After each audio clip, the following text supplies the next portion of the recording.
গান আর শিল্পী নিয়ে যাদের এত প্রবলেম তারা কিন্তু গান গেয়েই ভোট চাইছেন।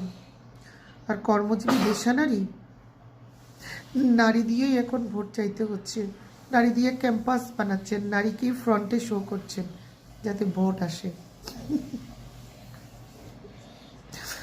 ও আল্লাহ, যাই হোক, আমার পরিচিত যারা আওয়ামী লীগে আছেন তাদের অনেককেই বলতে শুনছি, সবাইকে বলতে শুনছি ভোট দিবেন না, ভুল করছেন। এখন দল দ্বন্দ্ব সব ভুলে দেশ বাঁচাতে এগিয়ে আসা উচিত। দেশ বাঁচানোর জন্য কি করতে হবে এটা আপনি ভালো জানেন, কাকে ভোট দিতে হবে আপনি ভালো জানেন। নিজের ভোটটা নিজে দিবেন, নিজের ইচ্ছাতেই দিবেন। তবে আমার মনে হয় সুযোগ থাকলে আপনার এলাকায় যদি ভোট হচ্ছে, আপনি সেখানকার ভোটার যদি হয়ে থাকেন, ভোটটা মিস করবেন না।